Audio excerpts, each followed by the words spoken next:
Assalamualaikum warahmatullahi wabarakatuh. Sebelumnya perkenalkan, nama saya Saripudin Sari, NIM 2018143006. Saya dari kelas 6A, jurusan PGSD. Baiklah, di sini saya akan menampilkan simulasi mengajar pembelajaran tematik SD kelas 2, tema 7, subtema 1 yang berjudul kebersamaan di rumah. Fokus pembelajaran yaitu ke bahasa Indonesia. Baiklah, tanpa berlama-lama, langsung saja kita ke video.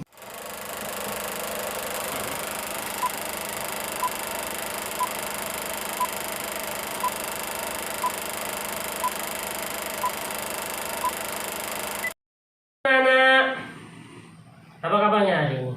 Alhamdulillah kalau dalam keadaan baik-baik semua. Baiklah anak-anak, sebelum kita belajar, alangkah lebih baiknya kita berdoa. Baiklah Bapak pimpin ya. Berdoa mulai. Berdoa selesai. Oke anak-anak, sekarang Bapak tanya siapa yang tidak hadir. Alhamdulillah kalau begitu, kalau sudah pada hadir semua, berarti semuanya masuk ya. Oke, kalau sudah masuk semua, sebelum kita belajar seperti biasa, kita cek rapian dulu, apakah anak-anak semua sudah rapi. Dicek dulu semua, bajunya dirapikan, kancing bajunya dibenarkan. Nah, seperti itu. Oke anak-anak, kalau begitu mengenai pembelajaran hari ini kita belajar mengenai pembelajaran tematik SD, tema 7, subtema 1. Itu yang berjudul kebersamaan di rumah Siti. Anak-anak bisa dilihat di PowerPoint Bapak di sebelah, itu tentang kebersamaan di rumah Siti. Nah, sekarang anak-anak amati gambar tersebut. Sembari anak-anak mengamati, Bapak akan membacakan teks yang ada di gambar tersebut ya. Disimak ya anak-anak. Nah, di sini judulnya kebersamaan di rumah Siti. Suasana kebersamaan di rumah Siti pada hari Minggu. Ayah, ibu, Siti, dan Ali berada di depan rumah. Bisa dilihat di gambar itu. Nah, jadi Siti dan Ali sedang memberi makan ayam. Ayah membersihkan selokan. Kemudian ibu menyapu halaman belakang rumah. Selesai bekerja, mereka makan bersama. Nah, itu isi dari teks gambar yang ada di PowerPoint Bapak di sebelah. Nah, jadi dari anak-anak amati tadi Bapak admin bertanya, apa yang anak-anak dapatkan atau informasi apa yang anak-anak peroleh dari wacana tadi dan dari bacaan Bapak tadi? Iya, benar sekali. Jadi dari gambar itu merupakan kebersamaan di rumah. Ya, benar. Jadi terus Bapak bertanya lagi kepada anak-anak, apa saja contoh kebersamaan di rumah? Nah, iya, benar sekali. Nah, anak-anak bisa lihat di sini Bapak ada contoh gambar kebersamaan di rumah. Itu tadi yang pertama itu ada bekerja bersama, membersihkan halaman. Kemudian yang kedua, bercerita atau ngobrol bersama di dalam rumah atau di depan TV seperti biasa. Kemudian yang ketiga itu makan bersama. Nah, sejauh ini anak-anak, dari apa yang Bapak jelaskan tadi, apakah bisa dipahami atau ada yang ingin bertanya? Baiklah, kalau sudah paham semua.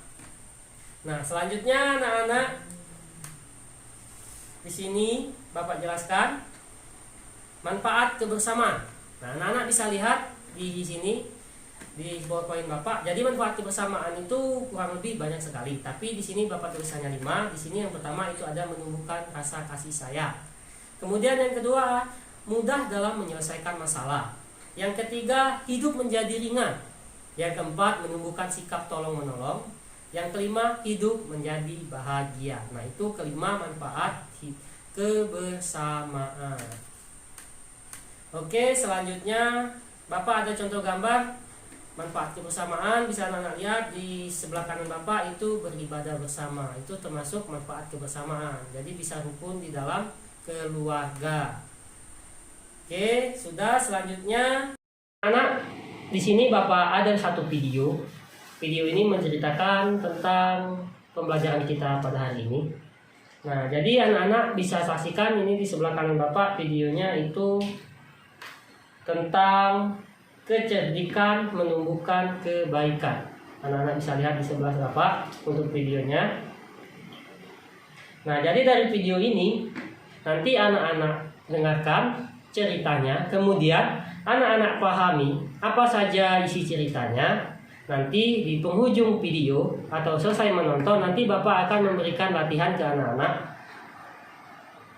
Di sini sebelum itu Bapak membagi kelompok dulu. Berhubung anak-anak di sini ada 4 orang, jadi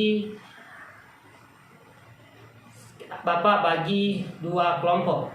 Nanti di akhir Bapak kasih pertanyaan. Paham ya anak-anak? Baiklah, kalau paham, ini untuk videonya Bapak putarkan ya. Kecerdikan menumbuhkan kebaikan. Di sebuah gurun pasir, hiduplah ular dan tikus pasir. Sebenarnya, sang ular sangat ingin memangsa tikus, sedangkan tikus berusaha mencari akal agar ular tidak lagi berniat memangsanya. Saat itu, sang ular sangat lapar. Padahal ia sedang tidak mempunyai sedikit pun makanan. Sedangkan tikus yang berada tidak jauh dari sang ular sedang asik melahap makanannya. Sang ular merasa tidak senang melihat kelakuan tikus. "Dengarkan ucapanku, wahai tikus yang angkuh. Aku pasti akan mendapatkan tubuhmu yang mungil dan lezat itu." "Hai ular, berusaha dan bekerjalah. Jangan hanya berani mengancam. Kalau hanya mengancam, seekor semut pun bisa." Sang ular sangat marah mendengar ejekan tikus. Ia lalu kembali ke sarangnya dengan perut yang lapar. Sedangkan tikus masih lahap dengan makanannya. Waktu terus berjalan, tetapi ular tidak juga menemukan makanannya. Ia juga enggan untuk keluar dari sarangnya. Sementara itu, tikus sudah lelap dalam sarangnya. Ular yang masih dalam keadaan lapar segera mengendap-endap mendekati sarang tikus, meski ia masih sangat kesal terhadap tikus. Dan kini ular telah berada di sisi tikus yang sedang tidur pulas. "Hei tikus, aku sudah berada di sebelahmu dan siap untuk menyantapmu. Hahaha." Tikus segera terbangun dari tidurnya. Sambil berpura-pura menguap, ia mulai memutar otak agar bisa lolos cengkraman sang ular. "Tunggu dulu ular, sahabatku. Kalau kau ingin memakanku, kau harus berpikir dulu. Kita hanya berdua di sini. Tidak ada hewan lain. Jika kau memakanku, maka kau akan sendiri. Kau tidak akan mempunyai teman yang dapat kau ajak mencari makan. Kalau begitu, kau tidak akan makan dan akhirnya kau akan mati." Sejenak sang ular terdiam. Ia mencoba merenungkan nasihat tikus. "Jadi, kita tidak bisa hidup sendiri?" "Tentu, bukankah kita bisa berteman dan tentunya kita dapat mencari makan bersama? Bukankah itu lebih menyenangkan daripada nantinya setelah kau memakanku, kau hanya akan hidup sendiri?" Ular mengangguk, tanda mengerti. "Baiklah kalau begitu, maafkan aku." Tikus pun memaafkan ular. Mereka tersenyum bahagia. Kemudian beranjak mencari makanan bersama-sama. Demikianlah cerita kecerdikan menumbuhkan kebaikan. Bagaimana anak-anak untuk filmnya? Seru ya untuk cerita di videonya. Nah, jadi seperti yang Bapak katakan awal tadi, setiap kelompok Bapak kasih 2 pertanyaan. Berarti kelompok 1 dan kelompok 2 mendapat 2 pertanyaan ya. Nah, pertanyaan pertama, anak-anak tulis bagaimana watak ular dalam dongeng kecerdikan menumbuhkan kebaikan. Oke, kelompok 1, satu pertanyaan lagi. Apa nasihat tikus kepada ular? Nah, itu untuk kelompok 1. Selanjutnya untuk kelompok 2. apa pesan dari dongeng tikus dan ular? Oke. Kemudian yang pertanyaan kedua, siapa yang diceritakan dalam dongeng kecerdikan menumbuhkan kebaikan? Nah, sekarang anak-anak tadi kan sudah dilihat, sudah didengarkan ceritanya. Nah, ini Bapak kasih teks lagi di sebelah Bapak ini ada teksnya. Bisa anak-anak lihat di situ. Oke, sekarang Bapak tanya kelompok 1. Jadi kelompok 1 tadi, bagaimana watak ular dalam dongeng kecerdikan menumbuhkan kebaikan? Iya, tepat sekali. Jadi watak ular di situ sebenarnya sang ular itu sangat ingin memangsa tikus. Sedangkan tikus berusaha mencari akal agar ular tidak lagi berniat memangsanya. Ya, tepat sekali jawabannya, Nak. Oke, selanjutnya Nak ya, kelompok 1. Apa nasihat tikus kepada ular? Iya, benar sekali Nak jawabannya. Jadi, nasihat tikus kepada ular, tunggu dulu ular, sahabatku. Kalau kau ingin memakanku, kau harus berpikir dahulu. Kita hanya berdua di sini. Tidak ada hewan lain. Jika kau memakanku, maka kau akan sendirian. Iya, tepat sekali. Nah, selanjutnya kelompok 2. Apa pesan dari dongeng tikus dan ular?